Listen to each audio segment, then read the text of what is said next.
બોલો શ્રી કૃષ્ણ કનૈયા લાલ કી જય। ભાગવત ભગવાન કી જય। વક્રતુંડ મહાકાય સૂર્યકોટિ સમાપ્રભમ નિર્વિઘ્नं કુરુ મે દેવ સર્વકાર્યેષુ સર્વદા। પ્રથમ નમો ગુરુદેવને લરી લરી લાગો પાય માત પિતાને વંદન કરી કૃપા કરો દિન રાત। હરિ ગુરુ સંત સૌ પધારજો કથા કહો મમ મતિ અનુસાર પ્રેમ સ્વરૂપ પરમાત્માની સુનો ભાગવત મહાપુરાણ। મંગલ દિવસ યાજનો મંગલ સૌનું થાય સૌ સંતો હરિ ભક્તોને દાસ જયસના પ્રણામ। સચ્ચિદાનંદ રૂપાય વિશ્વોત્પત્યાદિ હેતવે તાપત્રય વિનાશાય શ્રી કૃષ્ણાય વયમ નમઃ।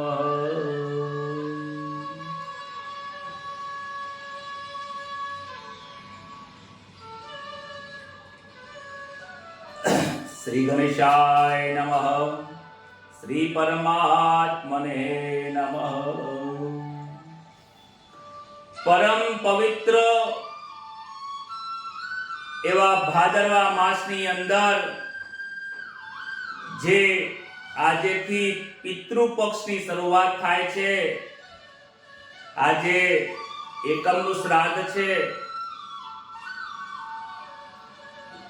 જે લોકોના ઘરમાં એમ લાગે છે કે પિતૃદોષ છે કે પિતૃઓને શાંતિ અર્થે ભાગવતની કથા સાંભળવી છે, પોતાના જીવનમાં ઉદ્ધાર માટે જે લોકો કથા સાંભળવા માંગે છે, પિતૃઓ માટે એ લોકોએ શ્રીફળ મૂક્યું છે। બે હાથ જોડીને પ્રાર્થના કરજો કે પિતૃઓનો ઉદ્ધાર થાય, પરિવારનું કલ્યાણ થાય। ભાગવતની કથા દરેક જીવોનું કલ્યાણ કરે છે। ભાગવતની કથા આ જીવાત્માનો ઉદ્ધાર કરે છે। ગઈકાલે આપણે કથામાં જોયું હતું કપિલ મહારાજ પોતાની માતાજીને ઉપદેશ આપે છે કે હે માતાજી, હે માં, તમે સંતને શોધવા માટે ફરશો નહીં, તમે સંતોના સદગુણ ધારણ કરો, સદગુરુ તમને આપોઆપ મળી જશે। સાચા સંતોની ખોટ નથી, પરંતુ સદશિષ્યની જીવનમાં બહુ ખોટ છે। સદગુરુ ઈશ્વરની કૃપા વગર પ્રાપ્ત થતા નથી અને સદગુરુ ત્યારે પ્રાપ્ત થાય છે, ઈશ્વરની ત્યારે પ્રાપ્તિ થાય છે જ્યારે આ જીવાત્મા સદગુણો ધારણ કરીને સદશિષ્ય બને છે। માતાને બ્રહ્મ જ્ઞાન આપે છે, સાચું જ્ઞાન આપે છે। ત્યારબાદ દક્ષની જે કથા છે, દક્ષની કથાની અંદર જાણવા મળે છે, શીખવા મળે છે કે દક્ષ ભેદભાવ રાખે છે। ભગવાનમાં ભેદભાવ રાખે, મનુષ્યમાં ભેદભાવ રાખે, લોકોમાં ભેદભાવ રાખે। જેની ભેદ બુદ્ધિ છે એનો જન્મ બકરામાં થાય છે। દક્ષની જે હાલત થઈ હતી એ ભેદ બુદ્ધિ વાળાની થાય છે। ભેદ બુદ્ધિ રાખવા વાળાનું મસ્તક કપાઈ જાય છે। જીવનમાં ભેદ ના રાખશો, કારણ કે ઈશ્વર અભેદ છે। જ્યાં સુધી અજ્ઞાનતા છે ત્યાં સુધી ભેદ છે. જ્યારે સાચું જ્ઞાન પ્રાપ્ત થાય છે ત્યારે ભેદ મટી જાય છે. આપણે સૌ ભેદમાં રહ્યા છે. પરમાત્મા અભેદ છે. પરમાત્મા નિરંજન નિરાકાર છે, આપણે આકાર વાળા છીએ. ભગવાન નિર્ગુણ છે, આપણે સગુણ એટલે ગુણોની અંદર છે.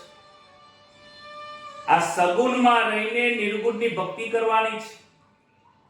આ ભેદવાળી સંસારના અંદર રહીને આપણે અભેદની પ્રાપ્તિ કરવાની છે. હર અને હરિ એમાં કોઈ ભેદ નથી. જીવાત્મા અને પરમાત્મામાં કોઈ ભેદ નથી. શિવ અને જીવમાં કોઈ ભેદ નથી. પરંતુ આ દક્ષ આવો ભેદ માને છે કે અમારા ભગવાન મોટા છે, હું તો હરિનો છું, હરિ મોટા છે. અને હર કહેતા મહાદેવજી નાના છે, એ દેવ નથી, અપમાન કરે છે. દેવોનું અપમાન કરવા વાળાની હાલત દક્ષ પ્રજાપતિ જેવી થાય છે. ત્યારબાદ ધ્રુવની કથા આપણે જોઈ હતી. ધ્રુવની અંદર વિચાર કરો કે બાળપણમાં એને ભક્તિ કેવી લાગી ગઈ.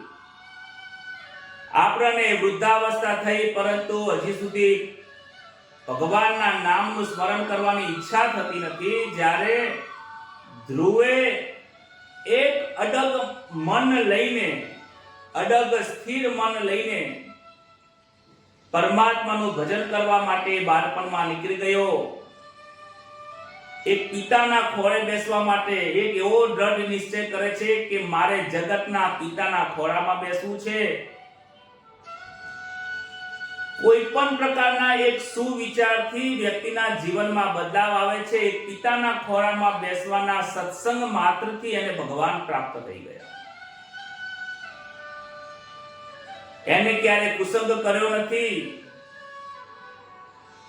બાળકના અંદર મારા તારાનો કોઈ ભાવ હોતો નથી, પરંતુ આ માયામાં રહેવા વાળા મા બાપ, માયામાં રહેવા વાળા સંસારના લોકો એને ભરમાવી નાખે છે. શું સત્ય છે, શું અસત્ય છે, સત્યનું જ્ઞાન કોઈ આપતું નથી. અસત્યનું જ્ઞાન બધા આપે છે. ધ્રુવની કથાની અંદર અવિચળ, અડગતા, સ્થિરતાના સદગુણો આપણને જોવા મળે છે. આપણી ભક્તિ સ્થિર હોવી જોઈએ. જે પણ ભગવાન ઉપર, જે પણ ઈશ્વર ઉપર, જે માતાજી ઉપર, કુળદેવી ઉપર, યા તો તમને જે વ્યક્તિ ઉપર પૂરો શ્રદ્ધા અને વિશ્વાસ છે, એના ઉપર રાખેલી દ્રઢ વિશ્વાસ તમારું કાર્ય કરે છે. ઈશ્વર કહે છે કે હું તો અકર્તા છું, હું કોઈનું કાર્ય કરતો જ નથી. લોકોને એમ લાગે છે કે હું બધાના કાર્યો કરું છું, પણ ઈશ્વર કહે છે કે હું બધાના કાર્યો કેવી રીતે કરું. કાર્ય કરે છે, ક્રિયા કરે છે એ મનુષ્ય છે. જે ક્રિયા કરતા નથી, લીલાઓ કરે છે એ પરમાત્મા છે. પરમાત્મા ક્યારે ક્રિયા કરતા નથી. ક્રિયા થાય તો બંધન થાય. પરમાત્મા બંધનથી છૂટા છે. પરમાત્માને કોઈ બંધન નથી. આ જીવાત્મા બંધનમાં ફસાયેલો છે, વાસનામાં ફસાયેલો છે, મારા તારામાં ફસાયેલો છે, સંસારના સુખમાં ફસાયેલો છે. એની આજે કથા છે. સુખદેવજી કહે છે કે પ્રાચીન કાળમાં પુરંજન નામે એક રાજા હતો. રાજાને એક મિત્ર હતો, એનું નામ અવિજ્ઞાત હતું. આ અવિજ્ઞાત જે મિત્ર છે એ પુરંજનને સુખી કરવાના દરેક પ્રકારના કાર્યો કરે છે. પુરંજનને સદજ્ઞાન આપે છે, સદબુદ્ધિ આપે છે, યોગ્ય અયોગ્યનો નિર્ણય સુખ આપે છે. પરંતુ પુરંજનને ખબર પડવા દેતા નથી કે અવિજ્ઞાત એને જ્ઞાન આપે છે. આ કથા પુરંજનની નથી, આ કથા જીવાત્માની છે. આપણી ભાગવતની અંદર જે કથાઓ હું કહું છું, દરેક કથાને એ રાજા તરીકે, એ વ્યક્તિ તરીકે પોતાના જીવાત્માને મૂકીને એ કથા સાંભળજો. પુરંજનની કથા આવે તો પુરંજનને ત્યાં રાખીને વાત કરજો. વિદુરજીની કથા આવે તો વિદુરજીની જગ્યાએ પોતાને મૂકીને ભજન કરજો. ધ્રુવની અને પ્રહલાદની કથા આવે તો પ્રહલાદ અને ધ્રુવની જગ્યાએ પોતાને સ્થાન મૂકીને ભાગવતની કથા સાંભળજો, બહુ આનંદ આવશે. આ સાંભળવાની વાર્તાઓ નથી, આ વાર્તા નથી, આ કથા છે. આ કથામાંથી કંઈક શીખવાનું છે, પ્રેરણા લેવાની છે. દરેક દ્રષ્ટાંત, દરેક કથાઓ, પુરાણમાં આપેલી દરેક કથાઓ આપણને કંઈક શીખવી જાય છે. કહે છે કે જીવ અને ઈશ્વરની મૈત્રી છે, અવિજ્ઞાત છે. એ જીવ પરમાત્મા છે, પુરંજન એ જીવ છે. આ જીવના અંદર રહેલો આત્મા દરેક જીવાત્માને પાપ કરતા રોકે છે, પણ એ આત્માનું માનતો નથી, મનનું માને છે, એટલે માર ખાય છે. પુરંજન એ જીવાત્મા છે, પૂર્ણમ શરીરમ જનયતિ. આ જીવાત્મા જાણી જોઈને પોતાના કર્મના બંધનમાં પડીને ફરીથી પૂર્વજન્મ ઉભો કરે છે. જો આ જીવાત્મા ચાહે તો આ જન્મની અંદર જ મોક્ષ મળી જાય. કહે છે કે આ પુરંજન એક દિવસ 9 નગરી વાળી 9 દરવાજા વાળા એક નગરીમાં પ્રવેશ કર્યો. એ 9 દરવાજા વાળી જે નગરી છે એ બે આંખ, કાન, મોઢું, આ જે શરીર છે 52 તત્વનો દેહ, એની અંદર પ્રવેશ કરે છે. એની અંદર એક સ્ત્રી મળી. સ્ત્રી ખૂબ સુંદર હતી. સ્ત્રીને સુંદરતા જોઈને પૂછે છે કે હે સ્ત્રી, હે દેવી, તમે કોણ છો? સ્ત્રી જવાબ આપે છે કે હું કોણ છું એ તો હું પણ જાણતી નથી. મારા માતા પિતા કોણ છે એ જાણતી નથી. મારી જ્ઞાતિ હું જાણતી નથી. પરંતુ હું એટલું જાણું છું કે જો તમે મારી સાથે લગ્ન કરશો તો તમે સુખી થશો. હું તમને સંસારના દરેક પ્રકારના ભોગો ભોગવાઈશ. તમે આનંદ કરશો. શું તમે મારી સાથે લગ્ન કરશો? પુરંજન લગ્ન કરવા માટે તૈયાર થાય છે. એનો મિત્ર અવિજ્ઞાત ઘણું સમજાવે છે કે આની સાથે લગ્ન કરવામાં સુખ નથી, પરંતુ દુઃખ છે. પરંતુ એ અવિજ્ઞાત જે મિત્ર છે એની વાત સાંભળતો નથી. એની સાથે લગ્ન કરે છે, સંસારના સુખો ભોગવે છે અને થોડા સમય પછી એને 1100 પુત્રો થાય છે. હવે લોકોને લાગે કે 1100 તો કઈ પુત્ર હતા હશે, પરંતુ વેદાંતની ભાષામાં સમજવાની જરૂર છે કે આ 52 તત્વની અંદર 5 જ્ઞાનેન્દ્રિય, 5 કર્મેન્દ્રિય, અગ્નિ, પૃથ્વી, વાયુ, જળના 5 તત્વ, એના બીજા 5 તત્વો એટલે 25 તત્વો વગેરે કરીને 52 તત્વની અંદરથી જે કાર્ય થાય છે એ કાર્ય ઉપર આ મન ચિંતન કરે છે. મન ઈચ્છા કરે છે, ચિત્ત ચિંતવન કરે છે, બુદ્ધિ નિર્ણય લે છે અને આ શરીર રૂપી અહંકાર એના પછી વર્તન કરે છે અને પછી બંધનમાં પડે છે. વારંવાર એ વિચારોના કારણે અનેક પ્રકારના એને જન્મ લેવા પડે છે. એનું નામ આ 1100 પુત્રો છે. સંકલ્પ વિકલ્પોથી અનેક પુત્રોના જન્મ થાય છે. આપણા મનમાં વિચાર કરો, જે જોઈએ છે એના વિચારો કરીએ છીએ, એની બધા પુત્રો જ છે. એ વાસનાઓ રૂપી પુત્ર વારંવાર આપણને દુખી કરે છે. સંસારના સુખો ઘણા વર્ષો સુધી ભોગવે છે. બીજી બાજુ કાળદેવ છે. કાળની પુત્રી જરા છે. જરાની સાથે કોઈ લગ્ન કરતું નથી. આપણે કહીએ છીએ કે કાળ રાજા આવશે, આ જીવાત્માને મારશે. એ કાળ રાજાની, કાળ કહેતા સમયની જે પુત્રી છે એ જરા છે. જરા કહેતા વૃદ્ધાવસ્થા. કોઈ વસ્તુ જૂનું થઈ જાય નહીં કહેતા કે આ તો જર્જરિત થઈ ગયું છે. એ જરા એની પુત્રી છે. એ પુત્રી સાથે કોઈ લગ્ન કરતું નથી. વૃદ્ધાવસ્થા જેવી સ્થિતિ હોય એના જોડે કોણ લગ્ન કરે? પુરંજનની પાસે આવે છે. પુરંજનને ઈચ્છા નથી, કોને વૃદ્ધાવસ્થા ગમે? પરંતુ આ જરા એને બાજ ભરીને વળગી જાય છે અને પુરંજનને વૃદ્ધાવસ્થા લાગે છે.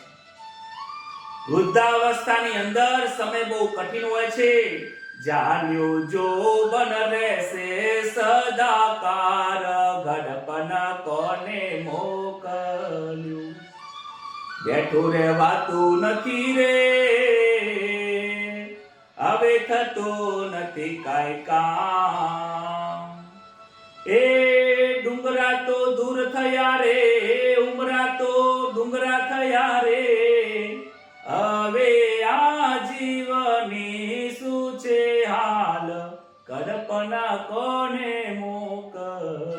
જાતે જવાય નહીં, નસની નાડી નાડી તૂટતી હોય, આંખે જોવાય નહીં, ઘરના લોકો ફટફટ કરતા હોય, દીકરીઓને તો જમાઈ લઈ ગયા હોય, ફોન ઉપર વાત થતી ના હોય, કામે સંભળાતું ના હોય, દીકરાઓને વહુઓ લઈ ગયા, નોકરી ધંધાના અર્થે દૂર જતા રહ્યા,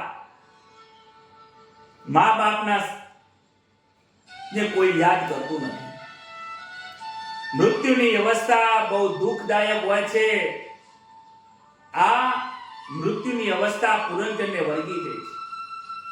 યાદ રાખજો કે આખી જિંદગી ભોગ ભોગવ્યા છે, મન ધંધામાં રહ્યો છે, સ્ત્રીમાં રહ્યો છે, તો મૃત્યુની અવસ્થામાં, વૃદ્ધાવસ્થામાં એ જ વિચારો આવશે. શરીર જીર્ણ થાય છે, મન જીર્ણ થતું નથી. મનને વૃદ્ધાવસ્થા આવતી નથી, વાસનાઓને વૃદ્ધાવસ્થા આવતી નથી. વૃદ્ધાવસ્થા શરીરને આવે છે. આખી જિંદગી પ્રવૃત્તિ કરી કરી કરી સમય આવે ત્યારે નિવૃત્તિ મળતી નથી, પરંતુ ત્યારે પણ શરીર નિવૃત્તિ લે છે. શરીર થાકે એટલે નિવૃત્તિ લે, પણ મન નિવૃત્તિ લેતું નથી, માટે દુઃખી થાય છે.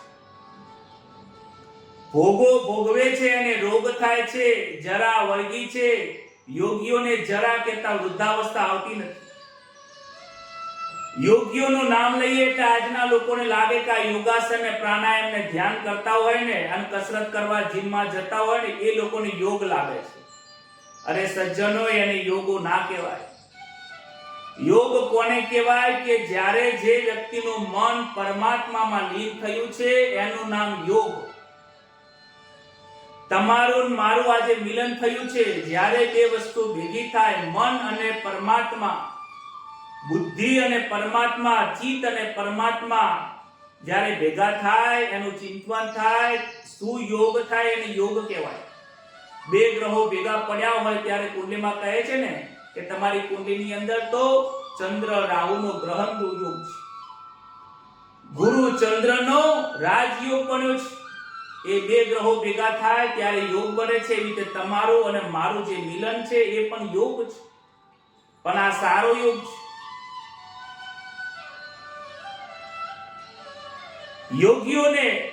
યોગી કહેતા કે જેનું મન પરમાત્મા સાથે લગી ગયું છે એને વૃદ્ધાવસ્થા વળગતી નથી.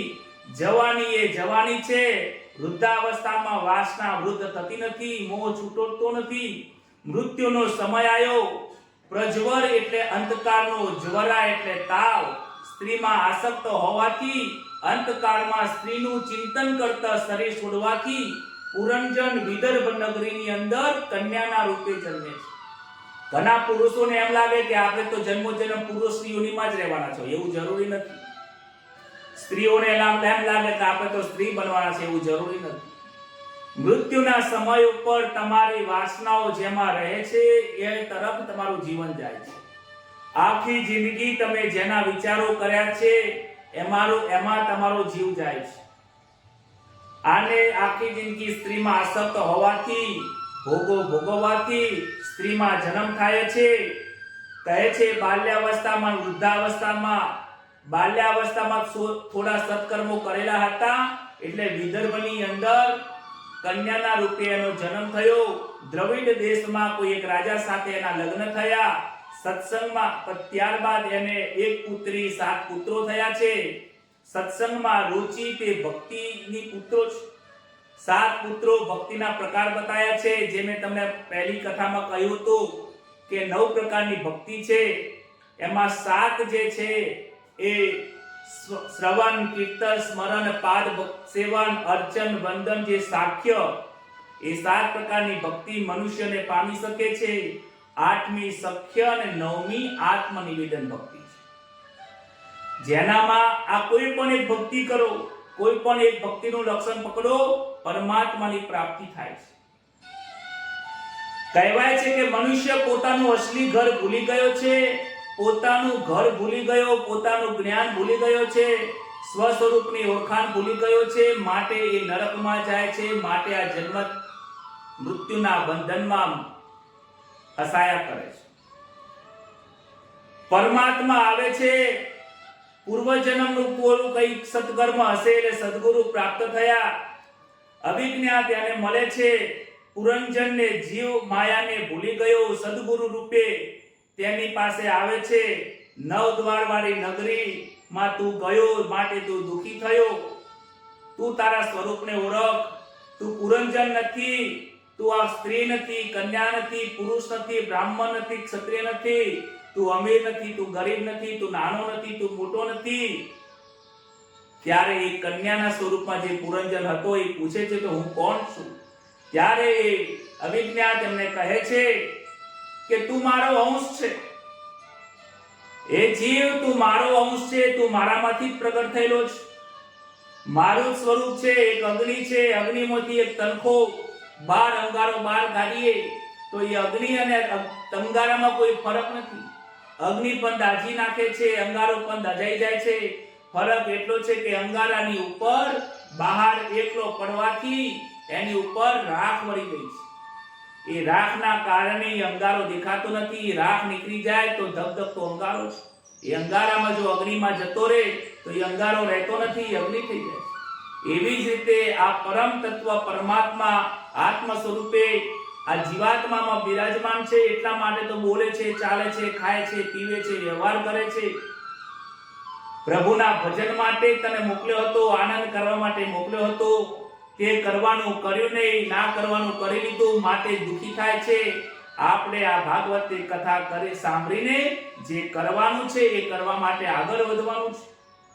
એ પુરંજન, હવે તું ભય રાખીશ નહીં. જે થઈ ગયું થઈ ગયું. આજે સાચું જ્ઞાન મળ્યા પછી તું સુધરી જા. આત્મ સ્વરૂપનું ભાન કરાવે છે. દેહનું વિસ્મરણ થતા જ મનુષ્યને જીવતા મુક્તિ મળે છે. મનુષ્યને જ્યારે એમ લાગે કે આ જગત નથી, હું આ દેહ સ્વરૂપ નથી, હું ચૈતન્ય સ્વરૂપ પરમાત્મા છું, આવો જ્યાં સુધી અનુભવ નહીં થાય ત્યાં સુધી એને જીવન મુક્ત થશે નહીં. ત્યારબાદ અવિજ્ઞાત જોડેથી જ્ઞાન લઈને પરમાત્માની પ્રાપ્તિ કરીને અંતે સુખી થાય છે અને પરમાત્માથી પ્રાપ્તિ કરીને જીવન મુક્ત થાય છે. આ કથામાંથી કંઈક શીખવાનું છે. પ્રચેતાઓ નારાયણ સ્વરૂપ સરોવરના કિનારે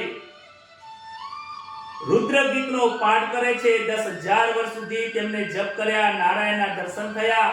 પ્રચેતાઓ કહે અમારે લગ્ન કરવા નથી. પરમાત્મા કહે છે કે લગ્ન કર્યા વગર, સંસારનું સુખ ભોગવ્યા વગર જો તમે સંન્યાસ લઈ લેશો તો તમારા મનમાં સૂક્ષ્મ વાસનાઓ રહેશે. તો એ સંન્યાસ ગ્રહણ કરતા સમયે, સંન્યાસી જીવન સમયે તમારા મનમાં વાસનાઓ જાગશે અને સંન્યાસી ધર્મ લજવાઈ જશે. માટે તમે સંસારમાં જાઓ, સંસારમાં જઈને લગ્ન લો, કરો, યોગ્ય રીતે ભોગો ભોગવો. સંસારના ભોગોનો ઉપભોગ ના કરતા સદગુરુ જોડે જ્ઞાન પ્રાપ્ત કર્યા પછી એ ભોગોને ધીમે ધીમે વિવેકપૂર્વક બુદ્ધિથી એનો વૈરાગ્યથી એને દૂર કરજો. ત્યારબાદ તમને સંન્યાસ ગ્રહણ કરજો, જેથી તમારું જીવન ધન્ય બને. પ્રચેતાઓ ભગવાનની આજ્ઞા લઈને ઘરે જાય છે, લગ્ન કરે છે.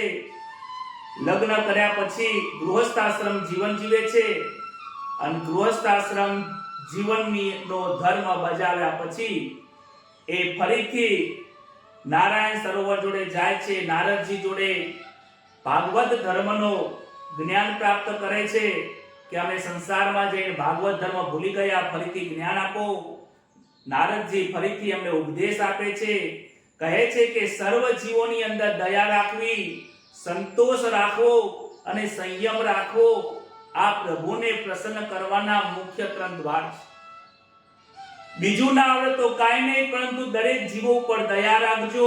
ઈશ્વરે જે આપ્યું છે એમાં સંતોષ રાખજો અને આ જે કર્મેન્દ્રિય છે, જ્ઞાનેન્દ્રિય છે એના પર સંયમ રાખજો. આંખોથી જોવામાં સંયમ રાખજો, આંખોથી પાપ ન થાય. કાનથી સંયમ રાખજો, કોઈને નિંદા સંભળાય નહીં.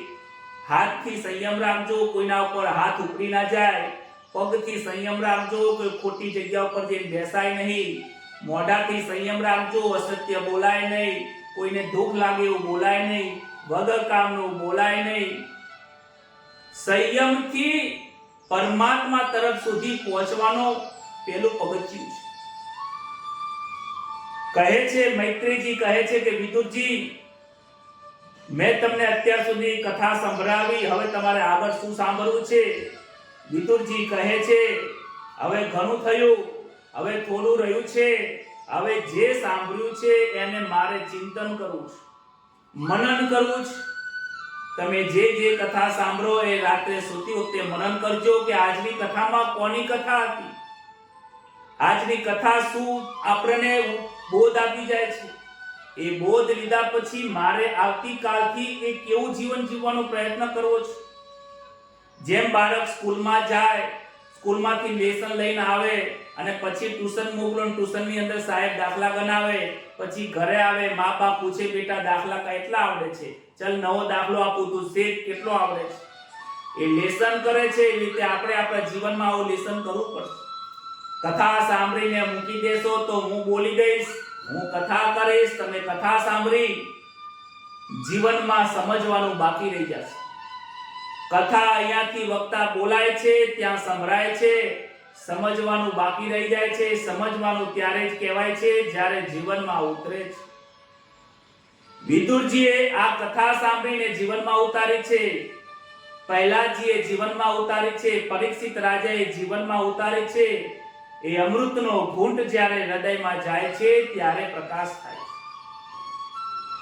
બાકી તો કથા કરવા વાળા લાખો છે, કથા સાંભળવા વાળા પણ કરોડો છે. આપણે ગઈ 2-4 દિવસની કથામાં આવી ગયું. એટલે કહે છે વિદુરજી કે મેં હવે ઘણું સાંભળ્યું, બસ જેટલું સાંભળ્યું એને મનન કરી મારે જીવનમાં ઉતારવું છે. હું પુરંજન છું, હું ઈશ્વરથી છૂટો પડ્યો છું, મારે હવે ઈશ્વરની પ્રાપ્તિ કરવી છે. આગળની કથામાં કહે છે, સુખદેવજી મહારાજ કહે છે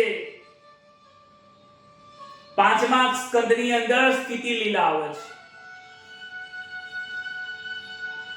અત્યાર સુધીમાં મનુ મહારાજે શત્રુપાના સંતાનોમાં 2 પુત્રમાંથી ઉત્તાનપાદની કથા કહી. હવે પ્રિયવ્રતની કથા આવે છે. પ્રિયવ્રતની કથામાં પૂર્વચિત આવે છે.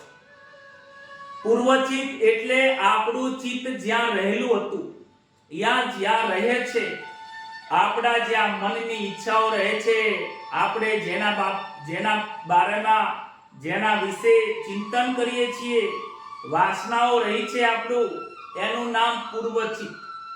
જે પહેલી આપણી ચિત્ત રહેલું છે. પૂર્વજન્મમાં જે વિષયો ભોગવેલા છે તે ચિત્તમાં રહેલા હોય છે અને એ જ અપ્સરાનું સ્વરૂપ અને વાસના, એનું નામ પૂર્વચિત. અને એ જ પૂર્વચિત આ જીવાત્માને ઈશ્વર સાથે અટકાવે છે. જીવનની અંદર આ વાસનાઓ જીવનમાં રાખશો નહીં. આશાથી વાસના જન્મે છે, તૃષ્ણાથી વાસનાઓ જન્મે છે. પરીક્ષિત રાજા પ્રશ્ન પૂછે છે કે મનુ મહારાજના પુત્ર પ્રિયવ્રત રાજાને ઈચ્છા નથી લગ્ન કરવાની, તો ઈચ્છા ન હોવા છતાં પણ એમણે લગ્ન કર્યા અને ગૃહસ્થાશ્રમની અંદર જીવન વિતાવ્યું. અને આ ગૃહસ્થાશ્રમમાં રહેવા છતાં પણ ઈશ્વરની ભક્તિ કેવી રીતે કરી શક્યા? કહે છે કે હું રાજા હતો તો ઈશ્વરની ભક્તિ ના કરી શક્યો, તો આ રાજા બનીને લગ્ન કરીને સંતાન હોવા છતાં પણ એમને કૃષ્ણમાં દ્રઢ ભક્તિ કેવી રીતે થઈ? આ બોલો આપણા જ પ્રશ્નો છે. આપણે સંસારમાં રહીએ છીએ પરંતુ પ્રભુ પ્રત્યે હજી સુધી આપણને પ્રેમ ભાવના જાગતી નથી. એનું કારણ શું છે? એમને તો એવી કઈ ભક્તિ કરી? આપણો જ પ્રશ્ન છે. સુખદેવજી મહારાજ કહે છે કે ગૃહસ્થાશ્રમની અંદર વિષમતા રાખવી પડે છે. શત્રુ, મિત્ર, ચોર, સઠ વગેરેમાં સમભાવ રાખવો અઘરું છે. આપણા મનની અંદર લોકો પ્રત્યે કોઈ આપણા મિત્ર હોય છે, કોઈ આપણા શત્રુ હોય છે. જ્યાં મિત્ર છે ત્યાં શત્રુ છે, જ્યાં રાત છે ત્યાં દિવસ છે, સુખ છે ત્યાં દુઃખ છે. આપણને કોઈ ભ્રષ્ટાચારી દેખાય છે, કોઈ ઈમાનદાર દેખાય છે, કોઈ ચોર દેખાય છે તો કોઈ સજ્જન દેખાય છે, કોઈનામાં સંત દેખાય છે તો કોઈનામાં દુર્જનતા દેખાય છે. જ્યારે આ જીવાત્માને આવું લાગે છે, સંસારના લોકોને આવું લાગે છે, પરંતુ જેનું મન પરમાત્મામાં લીન થયું છે, સાચા સંતોની અંદર જેને પરમાત્માનું ભજન પ્રાપ્ત થયું છે, એના માટે તો દુર્જન પણ સંત જેવા જ દેખાય છે. એ ક્યારે કોઈના દોષ જોતા નથી, એ પોતાના દોષ જોવે છે, એ સર્વમાં સમભાવ જોવે છે. દુર્યોધને કૃષ્ણનું અપમાન કરવા છતાં પણ કૃષ્ણની પાસે અર્જુન અને બંને જણ માંગવા જાય છે કે તમે અમારી સાથે આવો, છતાં પણ કૃષ્ણ કોઈની જોડે ભેદ રાખતા નથી કે આ મારો મિત્ર છે, આ દુશ્મન છે, દુશ્મનને ઘેર નીકાળી દો, હું મિત્રને સહયોગ કરું. પરમાત્મા છે, પરમાત્મા સમભાવ રાખે છે, કોઈના ઉપર કુભાવ રાખતા નથી. એવી રીતે સાચા સંતો પણ કોઈના ઉપર કુભાવ રાખતા નથી. જે સંતના આંખોની અંદર સમભાવ હોય એ જ સાચા સંતો છે. જે સંતોની વાણી સત્ય, પ્રિય અને હિતકારી હોય એ જ સાચા સંતો છે. સાસુને સારા ગણે, વહુને ખરાબ ગણે એ સાચા સંતોનું લક્ષણ નથી.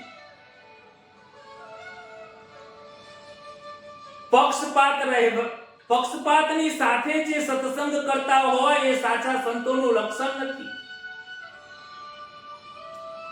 પ્રિયવ્રત રાજાએ વિચાર્યું કે ગૃહસ્થાશ્રમની અંદર ભક્તિમાં વિઘ્ન આવે છે, મારે વ્યવહાર છોડી દેવો છે. એકાંતમાં બેસીને પરમાત્માનું ધ્યાન કરીશ ત્યારે બ્રહ્માજી આવીને કહે છે કે હે રાજા, પ્રારબ્ધ ભોગવ્યા વગર ચાલશે નહીં. સુખ અને દુઃખ તો આ શરીરના આ શરીર સાથે, દેહ સાથે સંકળાયેલા છે. કારણ કે જે કર્મો કરીને આયા છે, કર્મો તો આ દેહને ભોગવવા જ પડશે. ભગવાનનું ગમે તેટલું ભજન કરો, લોકો કહે છે કે હું ભગવાનના ઘણાએ પાઠ કરું છું, વ્રત કરું છું, તપ કરું છું, ભગવાન મારી સામે જોતો જ નથી. ક્યાંથી જોવે? ભગવાન તારી સામે નથી, ભગવાન તારા હૃદયમાં જ છે, પરંતુ સમજણ શક્તિનો અભાવ છે. અરે વ્રત કરવાથી, જપ કરવાથી, તપ કરવાથી અનેક પ્રકારના જન્મોથી કરેલા પાપો જે આ દેહ આ જન્મમાં ભોગવવા માટે આવ્યો છે એ ભોગવ્યા વગર છૂટકો નથી. હા, સત્કર્મ કરવાથી પૂર્વ જન્મમાં જે હજી સુધી બેલેન્સ પડ્યું છે કર્મ તમારા, એ બળી જશે. સાચું જ્ઞાન પ્રાપ્ત થવાથી જે તમારું બેલેન્સ છે ખોટું, ખરાબ કર્મનું જે બેલેન્સ છે એ કપાઈ જાય છે. અને આ જન્મની અંદર જે તમે લઈને આયા છો, આ મૃત્યુ સુધી જે ભોગવવાનું છે એ આ દંડ ભોગવવા જ પડશે.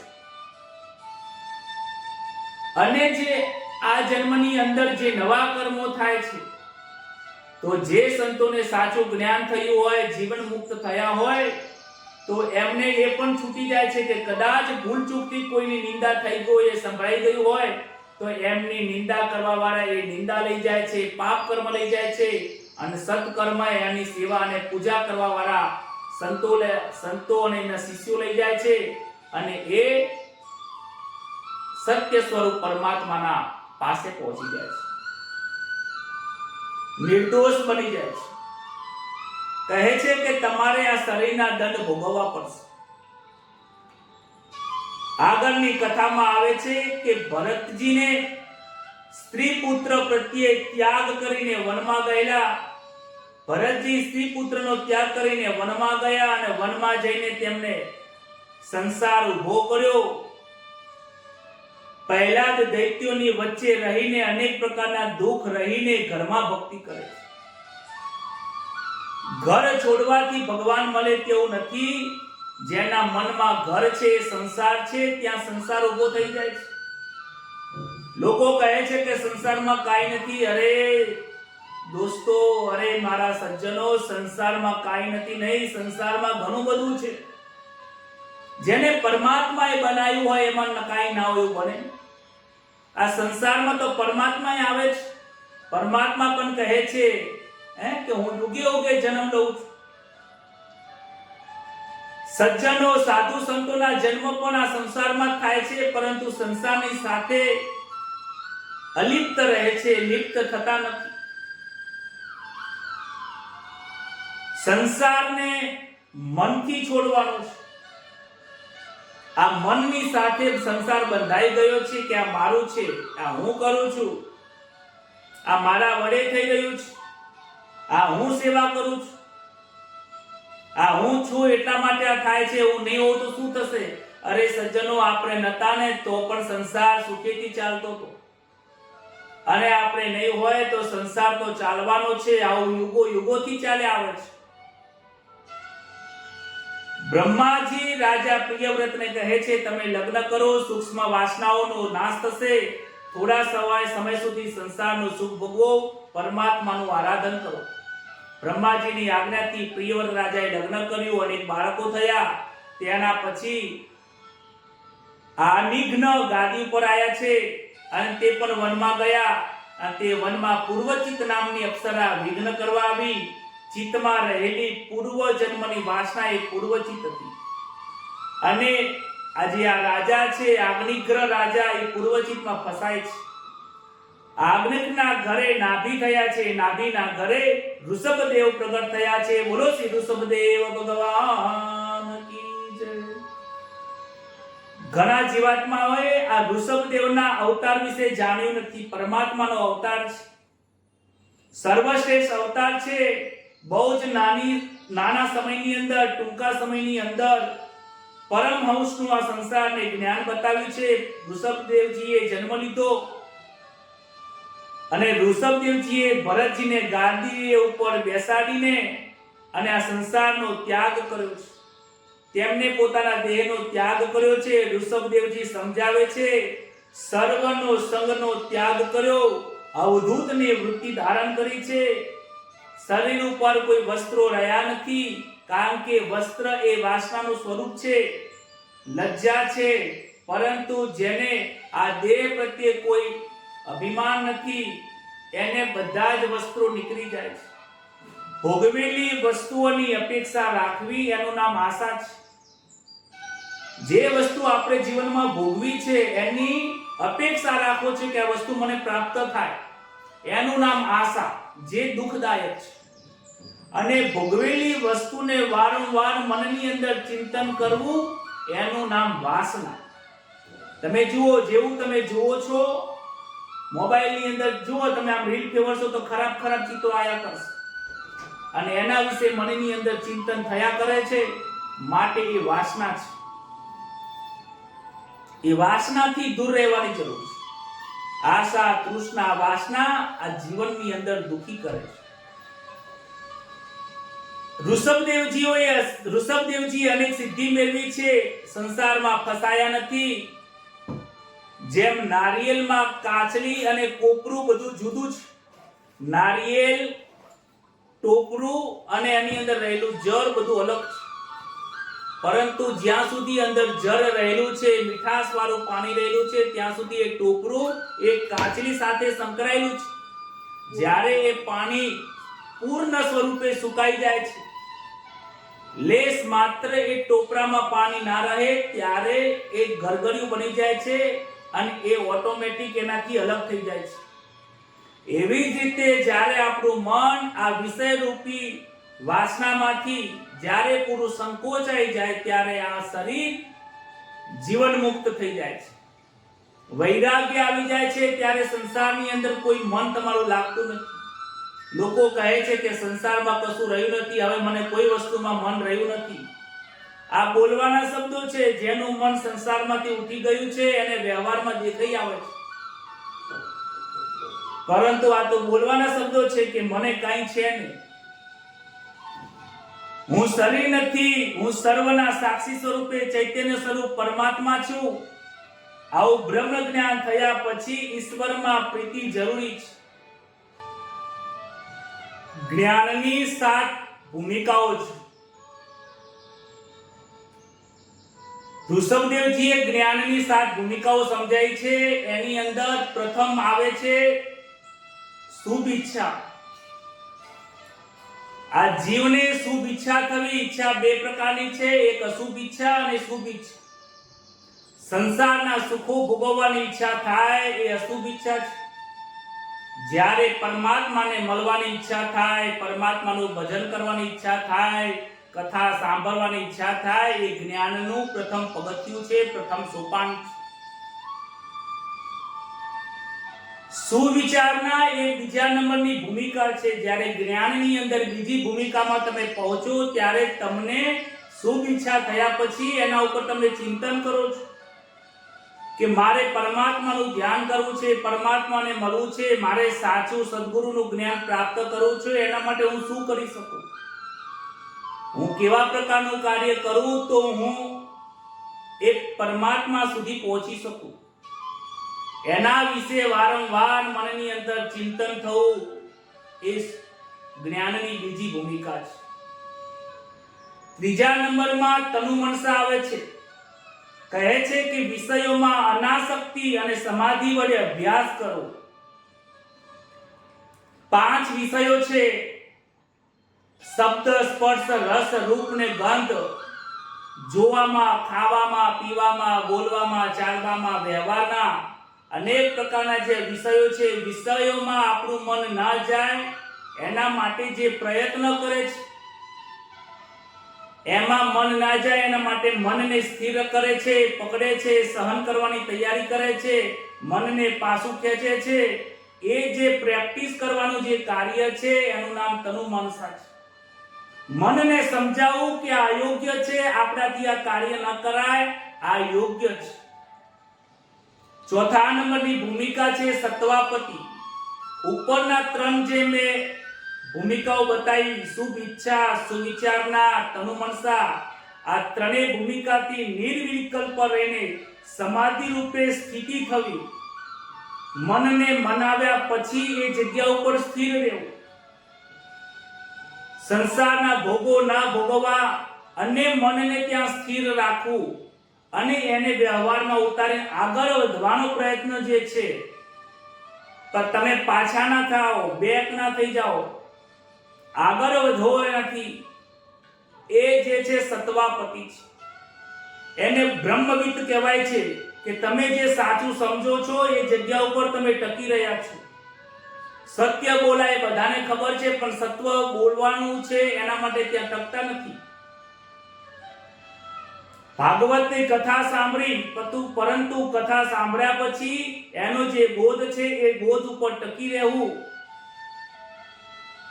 એ જ્ઞાન ઉપર ટકી રહીને વ્યવહાર કરવો, એનું નામ સત્વાપતિ છે, બ્રહ્મવિદ કહેવાય છે. આ ચોથી ભૂમિકા છે. આ ચોથી ભૂમિકા બહુ અઘરી છે. ઘણો બધો પ્રયત્ન કર્યા પછી ત્યાં ઊભું રહેવાય છે. 5મી ભૂમિકા છે અસંશક્તિ. ચિત્ત વિશે પરમાનંદ અને નિત્ય બ્રહ્માત્માની ભાવના થવી.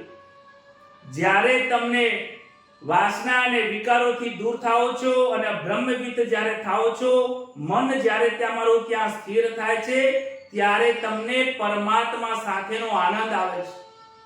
આજે લોકો કહે છે કે મને તો સપનામાં ભગવાન દેખાણા. આજે ભગવાનની માળા કરતો તો મારા ભગવાનના સાક્ષાત્કાર થઈ ગયા. ભગવાન નવરા બેઠા છે એમ સાક્ષાત્કાર થઈ જાય. યોગ્ય લાખો વર્ષ સુધી જપ કરે છે, તપ કરે છે તો મન સ્થિર થતું નથી.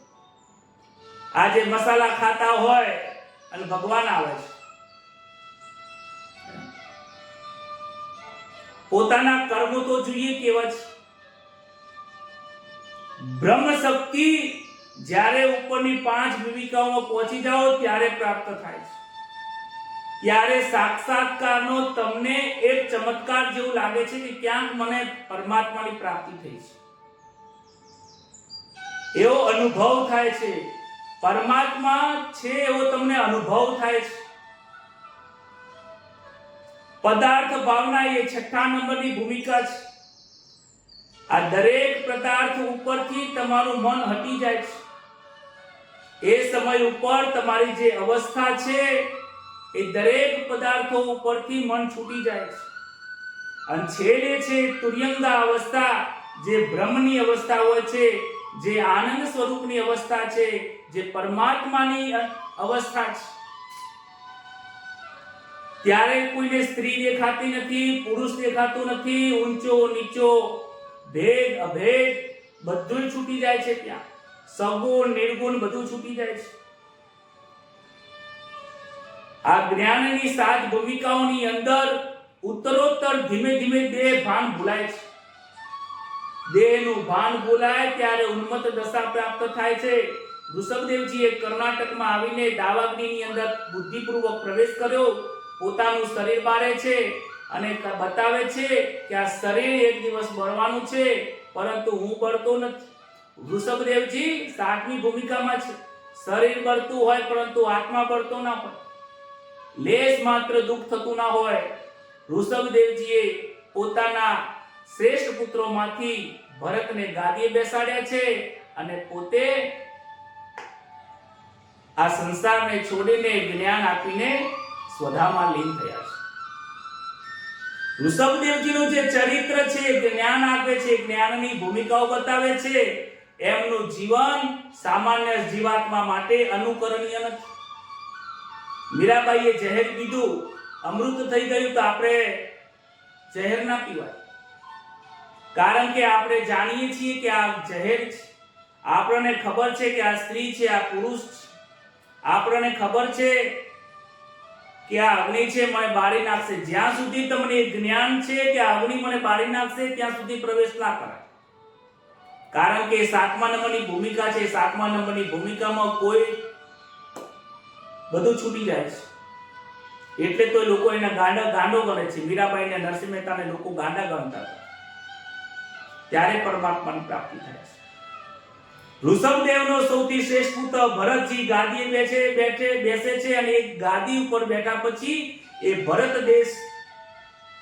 ભરતજી ઉપરથી આ ભરત ખંડ પડે છે.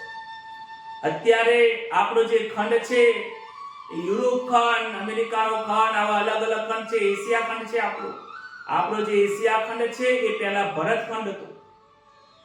ભરત ઉપરથી ભરત ખંડ પડેલું. એક દિવસ ભરતજીને જવાનીમાં વૈરાગ્ય થયો, એમને ઘર ગમતું નથી, રાજની સંપત્તિ છોડીને, પુત્ર અને સ્ત્રીઓને છોડીને વનમાં ગયા છે. કહે છે કે સગાવાલા કોઈ સાચા નથી, આ માયા ભરમાવે છે. ભરતજી વિચાર કરે છે કે અનેક વર્ષો સુધી મેં ભોગો ભોગવ્યા, હવે ભોગો છોડી દેવા છે. જવાનીમાં એમને સંસારનો ત્યાગ કર્યો, અને સંસારનો ત્યાગ કર્યા પછી એક વખત સંસારનો ત્યાગ કર્યા પછી એ વનમાં જાય છે. વનમાં બેસીને એકાંતમાં રહે છે. ગંડકી નદીના કિનારે જે નેપાળમાં આવ્યું છે, ભરતજી આદિનારાયણની આરાધના કરે છે, એકલા રહે છે, એકલી પૂજા પાઠ કરે, ધ્યાન યોગ કરે, શાલિગ્રામની પૂજા કરે. રોજનો નિયમ હતો, સવારે 4 વાગે ઉઠે છે, નદીમાં જઈને કેડ સુધી પાણી હોય ત્યાં જઈને સૂર્યનારાયણને અર્ઘ્ય આપે છે, ગાયત્રી મંત્રનો જાપ કરે છે. સૂર્યનારાયણ બુદ્ધિના દાતા છે, સૂર્યને જળ ચડાવવાથી સદબુદ્ધિની પ્રાપ્તિ થાય છે. કહેવાય છે કે એક વખત સવારના પોરમાં ભરતજી કેડ સુધીના પાણીમાં ઊભા હતા, સૂર્યનારાયણને જળ આપતા હતા.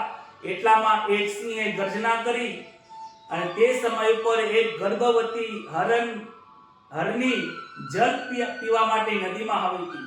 તેવામાં સિંહે એક ગર્જના કરવાથી એ સિંહ જે હરણી છે ગભરાઈ જાય છે. ગભરાઈ જવાના કિનારે દોડતી સામા કિનારે જવા માટે કૂદકો લગાવે છે. જોરથી કૂદકો લગાવવાના કારણે પ્રસવકાળ હોવાથી એ પ્રસવ થઈ જાય છે અને હરણીના પેટમાં જે બાળ હતો એ નદીમાં પડી જાય છે. હરણી જે છે એ નદીના પીલા કાંઠા ઉપર પડે છે. પથ્થર ઉપર વાગવાથી એનો મૃત્યુ થાય છે. ભરતજી આ નદીમાં પડેલું હરણનું બાળ જોઈ ગયા. એને બહાર કરવામાં ના આવે તો ડૂબી જશે તો મૃત્યુ થશે. ભરતજી વિચાર કરે છે કે જો મેં આ ના જોયું હોત તો મને કોઈ વાંધો નહોતો, પરંતુ મેં જોયું છે, મને જગતનું ભાન છે. મને એમ લાગે છે કે જો એને નહીં બહાર કાઢું તો દુઃખી થશે, એ મરી જશે. એને બચાવવી એ મારી ફરજ છે. આજુબાજુમાં જોવે છે કે હું નહીં બચાવું તો બીજું કોણ બચાવશે. એને એમ લાગે છે કે આ બાળકનો હું જ રક્ષક છું, માટે એને બચાવે છે. હાથમાં લઈને એને ઘરે લાવે છે, આશ્રમમાં લાવે છે, એને લાલન પાલન કરે છે, એને ખવડાવે, પીવડાવે, દૂધ પીવડાવે. ધીમે ધીમે હરણનું બચ્ચું મોટું થાય છે. કહે છે આ જીવાત્મા એવું માને છે કે હું રક્ષણ કરું છું. અરે આ જીવાત્મા શું રક્ષણ કરવા વાળો, હજારો હાથ વાળો આખી દુનિયાનું રક્ષણ કરે છે. લોકોને એમ લાગે કે હું નાની નાની વસ્તુઓનું જીવોનું રક્ષણ કરું છું, પરંતુ દરેક જીવાત્માઓ સુખ અને દુઃખ પોતપોતાના કર્મના કારણે ભોગવી રહેતા હોય છે. આ જીવને એમ લાગે છે કે હું બચાવું છું. આ હરણના બાળને બચાવવાથી ભરતજીને લાગે છે કે હું એનો રક્ષણ કરવા વાળો છું. લાલન પાલન કરવા લાગ્યા. હરણબાળ મોટો થયો, હરણબાળને રમાડે છે, ગોદમાં બેસાડે છે. ભરતજીનું મન પ્રભુમાંથી ધીમે ધીમે છૂટવા લાગ્યું. પૂજા પાઠ નિત્ય કર્મ ઓછો થવા લાગ્યો અને હરણના બાળમાં મન ફસાયું છે. આસક્તિ વધવા લાગી. હરણમાં વાસના અને વિષયો બદલાય છે. કહે છે કે તમારા વિષય અને વાસનાઓ જેમાં હશે એમાં તમારું મન ફસાય છે, જન્મ તમારો એવો થાય છે. ભરતજીના ભક્તિના નિયમો છૂટવા લાગ્યા. કહે છે કે પરોપકાર કરું છું ને મનને સમજાવે છે કે હરણની સેવા કરીને હું તો પરોપકાર કરું છું. ઘણા લોકોને લાગે છે કે હું જીવની સેવા કરું છું. અરે પરોપકાર કરવાની ના નથી, પણ પરોપકારની સાથે સાથે પરમાત્માને ભૂલશો નહીં. પરોપકારની અંદર એવી ભાવના હોવી જોઈએ કે હું પરમાત્માની સેવા કરું છું. પરોપકાર કરવામાં ક્યારેક અહંકાર આવી જાય છે. આ ભરતને જેમ આવી ગયો. પ્રારબ્ધ હરણની બાળક સાથે આવેલું હતું. પ્રારબ્ધ ભોગવ્યા વગર છૂટકો નથી. ભરતજીનો અંતકાળ આવ્યો. આજે હરણનો નહીં, અંતકાળ નજીક આવ્યો. વૃદ્ધાવસ્થા આવી ગઈ હતી. મૃત્યુનો સમય આવ્યો. મૃત્યુના સમયે હરણનું જતન કરેલું હોવાથી આજે ભરતજી હરિનું ચિંતન કરતા નથી, પરંતુ આ હરણનું ચિંતન કરે છે. મારા ગયા પછી હરણનું શું થશે? આ હરણની સેવા કોણ કરશે? લોકો કૂતરા પાળે છે ઘરમાં. લાગે લોકોને એમ કે અમે એની સેવા કરી છે. અરે કૂતરાઓની સેવા કરવાની જરૂર નથી, મા બાપની સેવા કરો. કૂતરાની સેવા કરવાની જરૂર નથી, પરમાત્માની સેવા કરો. કૂતરાઓને ખવડાવવું જરૂરી છે. એને રોટલી આપો ત્યાં સુધી બરાબર છે, પરંતુ તમે 1 BHK 2 BHK માં રહેતા હોય એમ 2 3 કૂતરાઓ લોકો પાળે છે. પાળવાની પણ ના નથી પાડતો. એની યોગ્ય જગ્યા હોય તો સારું લાગે છે, પરંતુ રસોડામાં ઘરમાં બધે ફર્યા કરે, મોઢું ચાટ્યા કરે. શું એમાં તમારી ભક્તિ થાય? અરે એને સુખી થાય છે કે દુખી થાય છે તમે એના મનની વાત જાણી શકતા નથી. અને અંતે તમારો જન્મ પણ છેલ્લે આ હરણમાં જેમ મન ફસાય છે એવી આપણો જન્મ પણ મૃત્યુ પછી કૂતરામાં થાય છે. અંતવેળાના સમયે હરિને યાદ કરતા કરતા મૃત્યુ પામ્યા છે. પૂર્વ જન્મ થયો છે. પૂર્વ જન્મમાં ભજન અને તપ થોડું ઘણું કરેલું હતું, માટે નિષ્ફળ જતું નથી. એ હરણના શરીરમાં એમનો જન્મ થયો. પૂર્વજન્મનું સત્કર્મના કારણે એમને પૂર્વજન્મ યાદ રહ્યો છે. હરણને પૂર્વજન્મ યાદ આવે છે કે હું પરમાત્માને ભૂલી ગયો, હરણમાં મન મોયું, એટલા માટે હરણીમાં મારે જન્મ થયો. પરંતુ આ હરણના અંદર રહીને મારે હરિને ભજવું છે. હરે નમઃ નો જાપ કરે છે. ગયા જન્મમાં જ્ઞાની યોગી હતો, માયાએ મને છેતર્યો છે. હરણના બાળ વિશે મારા મન અને બુદ્ધિ ડાપણનો દોર્યો અને નવું પ્રારબ્ધ ઊભું કર્યું, નવું કર્મ ઊભું કર્યું. હવે મારે સાવધાન રહેવું છે.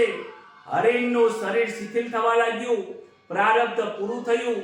બીજો જન્મ એ પ્રારબ્ધ લઈને બીજા જન્મની અંદર સુખદેવજી મહારાજ વર્ણન કરે છે કે પવિત્ર બ્રાહ્મણના ઘરે આ ભરતજીનો જન્મ થયો છે.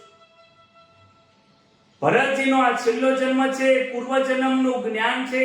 હરણમાં મન ફસાયું એટલે 4 પગમાં ગયો, 2 પગમાંથી 4 પગમાં ગયો, 4 પગમાંથી પાછો 2 પગમાં આવ્યો અને હવે 2 પગમાંથી મારે પરમાત્માની પ્રાપ્તિ કરવી છે. હવે મારે જન્મ લેવો નથી. ભરતજી વિચાર કરે છે નવું કોઈ કર્મ કરવું જ નથી, બંધન થાય એવું વિચારવું નથી, બંધન થાય એવું કોઈ કર્મ કરવું નથી, કોઈની સાથે સંગ મારે કરવો નથી, પરમાત્માનો સંગ કરવો છે. ભરતજી બાળપણથી બોલતા નથી, મૂંગા રહે છે. પિતાજી કહે છે કર્મકાંડ શીખો, મંત્ર શીખવાડે છે. ભરતજી કાંઈ બોલતા નથી. વિચાર કરે છે કે પૈસા કમાવાની અક્કલ તો ઘણા લોકો જોડે હોય છે, પરમાત્માના નામની કમાવાની અક્કલ કોઈના જોડે છે નહીં.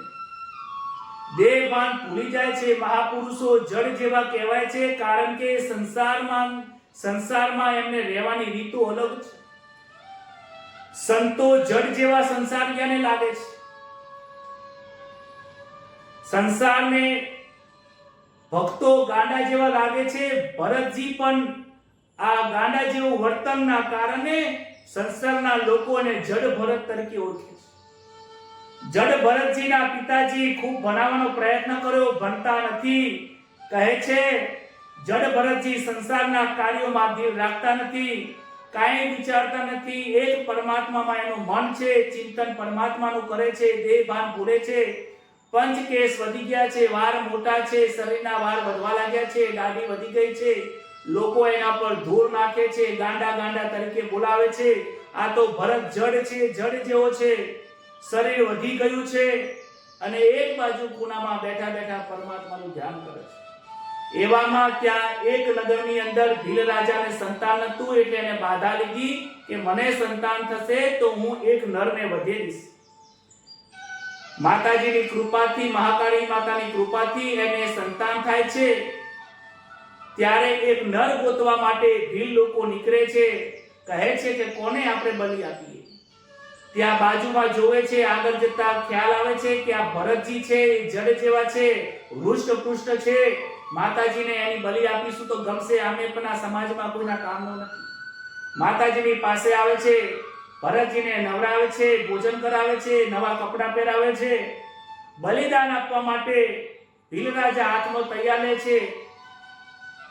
પરંતુ આ ભરતજીના મનની અંદર કોઈ ભય નથી.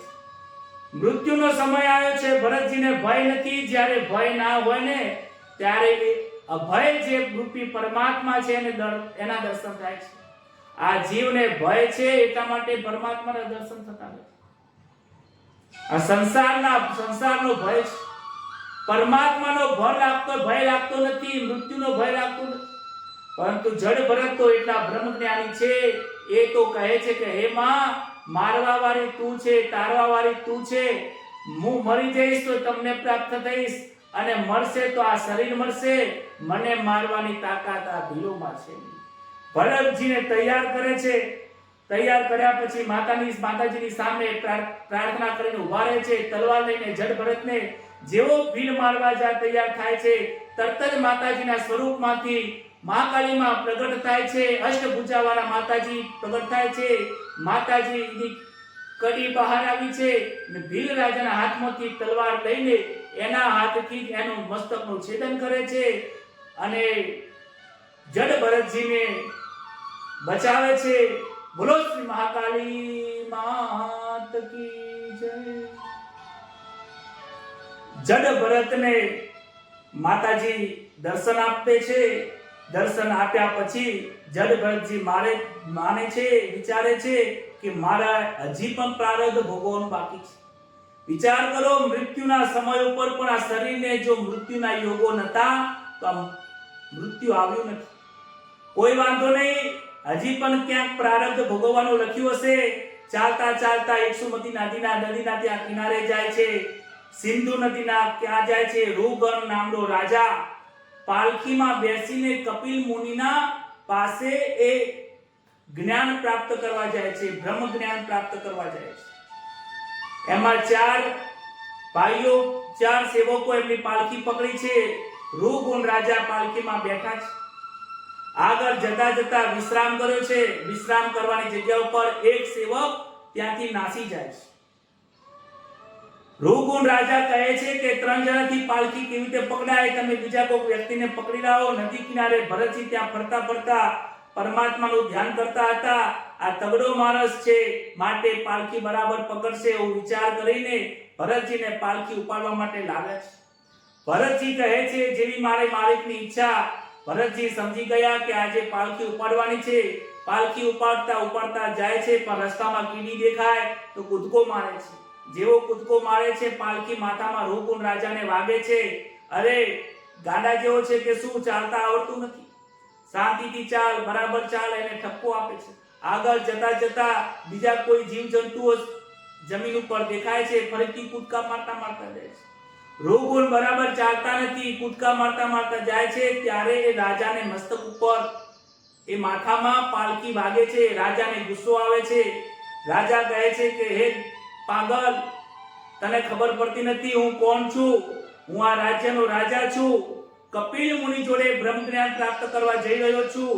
તને ખબર પડતી નથી, તારા શરીરના ઉપર હું એક તલવારથી તને મારી શકું છું. ના બોલવાના શબ્દો બોલે છે, અપમાન કરે છે. ત્યારે ભરતજીના મનમાં વિચાર આવે છે કે આ કપિલ મુનિના આશ્રમમાં જ્ઞાન લેવા જાય છે, ઉપદેશ લેવા જાય છે. એને ખબર પડતી નથી કે જ્યારે કોઈ ગુરુના જોડે ઉપદેશ લેવા જઈએ ત્યારે પાલખીમાં બેસીને ના જવાય, સ્વામી બનીને ના જવાય, સેવક બનીને જવાય, અભિમાનથી ના જવાય, દાસ ભક્તિથી જવાય. આજ સુધીમાં જડ ભરત બોલ્યા નથી, પરંતુ મનમાં વિચાર આવે છે કે જો હું આને જ્ઞાન નહીં આપું, ઉપદેશ નહીં આપું તો સમાજના લોકો કહેશે કે જડ ભરતજીએ જેને ઉપાડ્યો હતો, જડ ભરતજીના જે કંધા ઉપર જે રાજા હતો એ રાજા નરકમાં પડ્યો. લોકો મને બોલશે, માટે આ રાજાને સમજણના બે શબ્દો કહેવા એ મારી ફરજ છે. જડ ભરતજીએ જીવનમાં પહેલી વાર વાણીનો ઉપયોગ કર્યો છે. કહે છે કે રાજા, તું પુષ્ટ નથી એ સત્ય છે. તમે મારી નિંદા કે મસ્કરી કરતા નથી. તમને મારા શરીરમાં જાડાપણું અને પાતળાપણું દેખાય છે, એ તો શરીરના ધર્મો છે. એ રાજા, તને એમ લાગે છે કે હું જાડો છું? તને એમ લાગે છે કે હું પતલો છું? એ રાજન, હું જાડો નથી, હું પતલો નથી. મારો સંબંધ આ શરીર સાથે નથી. એ રાજન, તને એમ લાગે છે કે હું જીવતા મૂંગા જેવો છું, હું કઈ બોલતો નથી? અરે હે રાજન, મૂંગો હું નથી. મૂંગો તો આખું જગત છે કે જે પરમાત્માનું નામ લેવા માટે સક્ષમ નથી, એ મૂંગાને બરાબર છે. તમે પાલખીમાં બેઠા છો, પરમાત્માનું ધ્યાન કરી શકતા નથી. પરમાત્મા કોણ છે એને ઓળખવાની તમને ઈચ્છા નથી, જિજ્ઞાસા નથી, તો તમને તમારા જીવનને ધિક્કાર છે. શરીર, તમે એમ કહો છો કે તમારા તલવારથી તમે મને મારી નાખશો. હે રાજન, તમે આ શું બોલો છો? હે રાજન, આ શરીરથી આત્મા અલગ છે. તમે મારશો તો મારા શરીરને મારશો. આ લોહી, લજ્જા, હાડકા વસ્તુને તમે મારશો.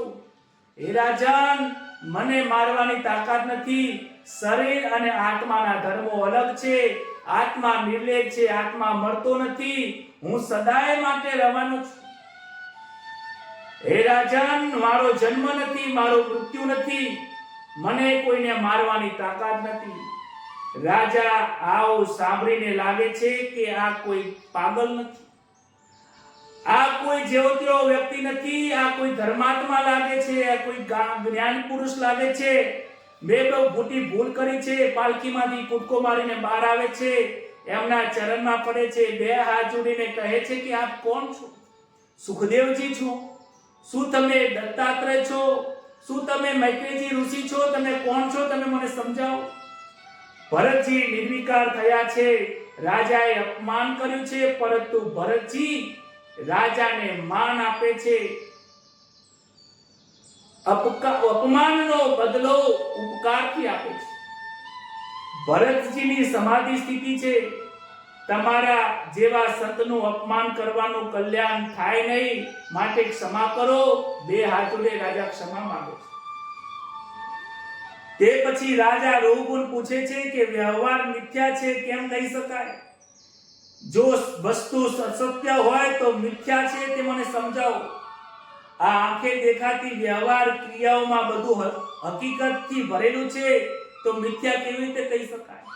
કહે છે કે આ સંસાર મને આંખેથી દેખાય છે. હું જાણું છું કે હું આ ક્રિયાઓ કરું છું.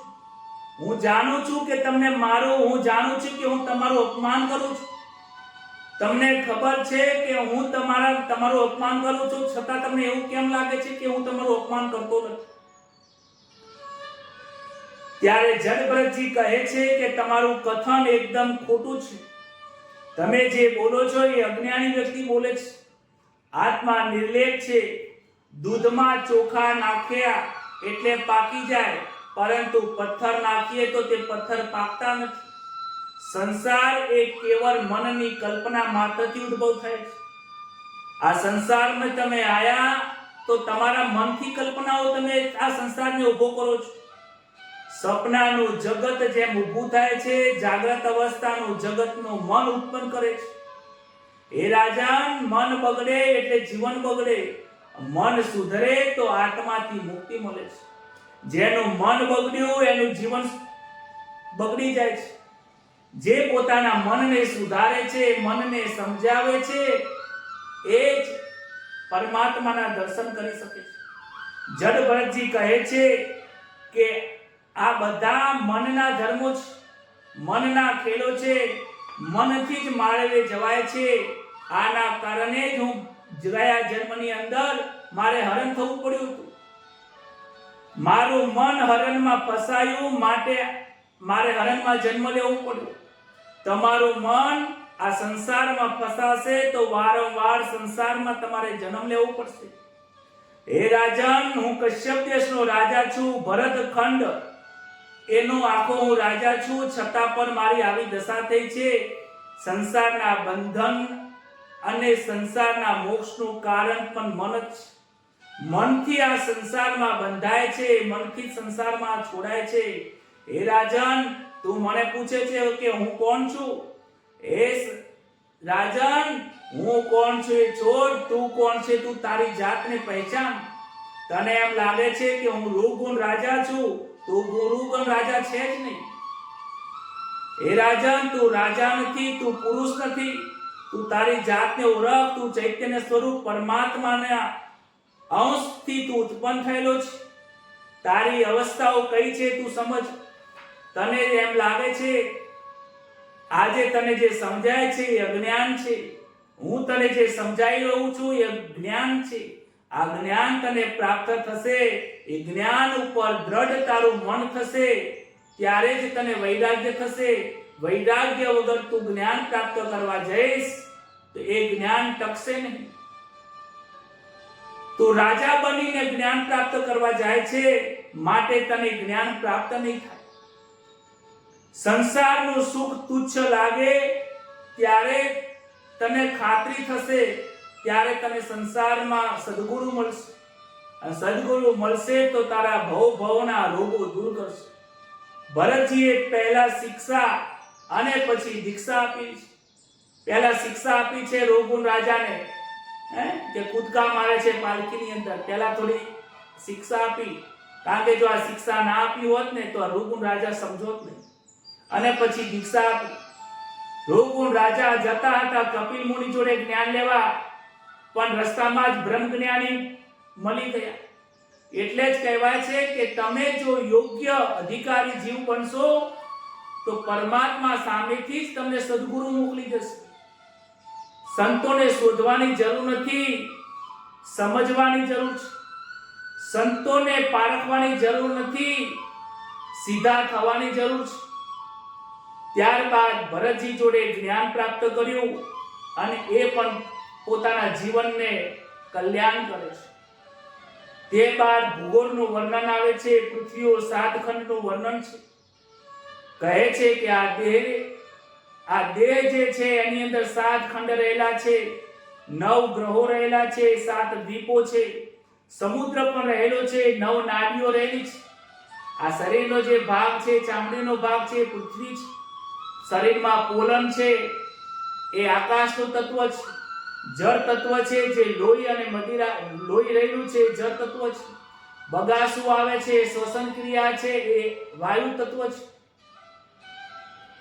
લોહી છે, ભૂખ લાગે છે, જે આ શરીરમાં ભૂખ લાગવાની જે ક્રિયા છે, અગ્નિ છે, અગ્નિ તત્વ છે. અનેક પ્રકારની વસ્તુ રહેલી છે. ગ્રહોની સ્થિતિનું વર્ણન આમાં રહેલું છે.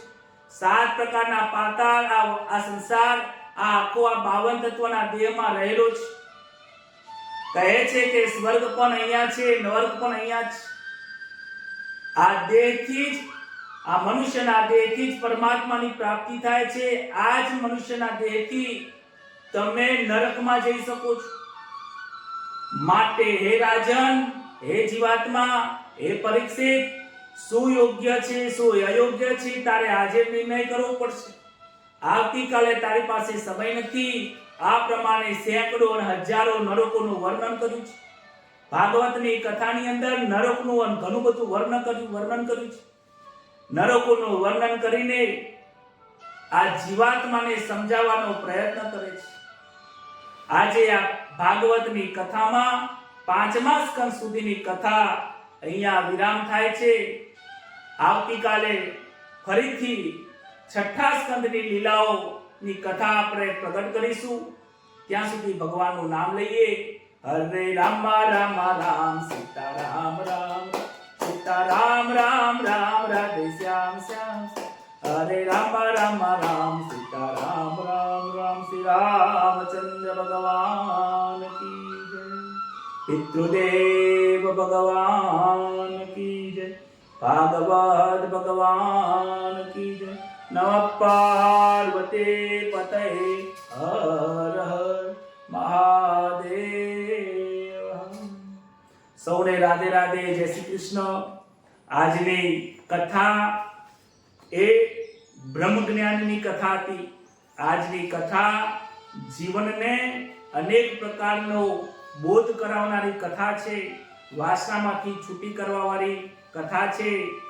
આપણી કરેલી ભૂલો ને સમજવાની કથા છે.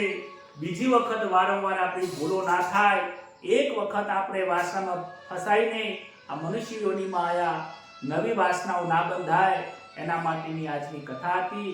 સમજજો, ચિંતન કરજો, મનન કરજો અને જીવનમાં ઉતારજો. અને હંમેશા માટે સત્સંગમાં સાથે રહેજો. સૌને જય શ્રી કૃષ્ણ, શુભરાત્રિ, રાધે રાધે. આજે થોડો સમય વધારે થયો છે, પરંતુ તમે સમયને ભૂલીને પરમાત્માના કથા સાંભળવા માટે સમય વધારે આપ્યો. આપ સૌનો ખૂબ ખૂબ ધન્યવાદ. જય શ્રી કૃષ્ણ, શુભરાત્રિ.